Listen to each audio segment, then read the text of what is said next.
qu'est-ce que le judaïsme, qui est juif, en fait, c'est poser la question qui est essentielle. C'est jamais la réponse. Parce que chacun aura une réponse.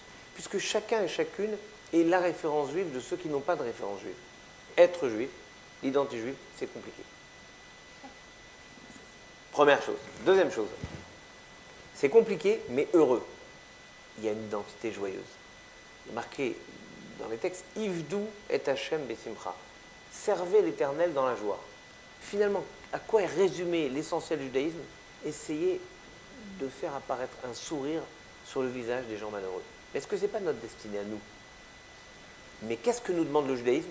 Il nous demande d'avoir la vie qu'on a, avec ses vicissitudes, avec ses difficultés, avoir les problèmes qu'on peut avoir au boulot, avoir les problèmes qu'on a dans la famille, avoir les problèmes d'emploi, de tout ce qu'on a, la santé, tout ce qu'on peut avoir comme problème. Et de rentrer vendredi soir chez nous et de dire Shalom Aleichem, et de faire une table de Shabbat, un repas de Shabbat, et d'être heureux. Les maximes des pères disent Bimkom chez En Ish, dans un endroit où il n'y a pas d'homme, Ishtadel Yot Ish, toi, sois un homme, fais-le. Souvent j'entends des gens me dire oui, c'est inadmissible, rien n'est organisé pour les jeunes. Ah ouais?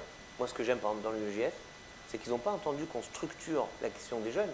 Vous la structurez vous-même. Chez Al Avicha Viagetra, interroge ton père, il te racontera, tes anciens, ils te diront. Il y a quelque chose d'extraordinaire. L'identité juive, c'est être capable de demander aux anciens. De ne pas considérer que nous sommes juste une génération. Vous allez vous dire, mais c'est pas ça l'identité. Mais si, interroge ton père, il te dira, tes anciens, ils te raconteront, c'est ça l'idée. C'est donc une sorte de capacité à nous hisser sur les épaules de nos anciens. Mais cet engagement, il ne peut jamais, attention, c'est là, je crois, le point le plus sensible de l'identité juive, il ne peut jamais être massifié, uniformisé. L'identité juive, elle est plurielle. Jamais quelqu'un pourra dire c'est ça un juif. Chacun et chacune ici a sa définition. Eh bien, c'est tant mieux. Parce que si on arrive à une solution monolithique, ce n'est pas du judaïsme. Qu'est-ce que le judaïsme? C'est un lieu où chacun et chacune, dans la différence de ses engagements, est capable de trouver sa place et de s'asseoir ensemble. Voilà en quelques mots ce qu'était le judaïsme. Alors, on dit ce gouvernement, il me semble moins bien, pas bien, je l'aime pas. Et c'est partout dans les autres pays du monde, partout. Le seul pays, le seul et unique, trouve-moi un autre et je te dis bravo. Le seul et unique où l'anti quelque chose nie la réalité du pays, c'est l'antisionisme. Donc c'est pas une pensée, une idée, c'est une idéologie de négation. C'est pas du tout la même chose. Vraiment, pour moi, c'est typique d'une forme d'habillage, de gens qui parlent par code, qui n'osent plus dire on n'aime pas les juifs. C'est plus mode de dire parfois on n'aime pas les sionistes. Enfin, personne n'est dupe. Donc il faut oser l'affirmer. C'est une question d'adhésion et je reviens à ma grande théorie, l'engagement. Le process, la pardon, mais tu dis c'est un process long, difficile. C'est toi qui as dit ça. Qui te l'a dit? Tu l'as vu sur Internet? T'en as parlé? On t'a raconté d'avant? Non. Qu'est-ce qu'on demande? On demande tellement peu de choses. On demande la cohérence.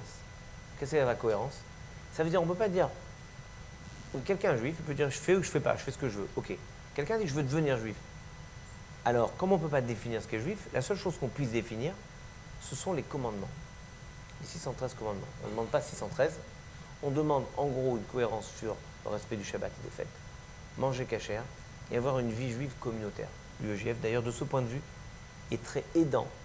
On a beaucoup de jeunes, quand l'UEJF nous dit, on appelle, on voit, c'est ce que je faisais moi quand j'étais rabbin dans ma communauté, quelqu'un est très présent, notamment dans l'UEJF, et à l'époque la JGE, c'était un truc, l'association des juifs de grandes écoles. Bref, quand on milite au sein de la communauté, c'est une forme aussi d'engagement communautaire, c'est une façon de dire je pratique. Alors maintenant qu'on demande à la personne d'avoir un minimum de pratique religieuse, ça me paraît normal. Avec la liberté, après, de faire comme tout le monde, le choix de tout le monde, oui ou non, je pratique ou pas. Mais qu'on demande un effort, c'est vrai que je reconnais qu'aujourd'hui dans notre société, demander un effort, ça fait bondir tout le monde. Mais la vie ne se construit que sur un minimum d'efforts. Ce que disent les maximes des pères, les foum, tsara, agra. C'est en fonction des efforts qu'on produit qu'on est récompensé. Je peux t'assurer qu'il faut, je veux vraiment te supplier de bannir de ton esprit, et faites-le tous et toutes, bannissez de vos esprits l'idée que c'est un parcours du combattant.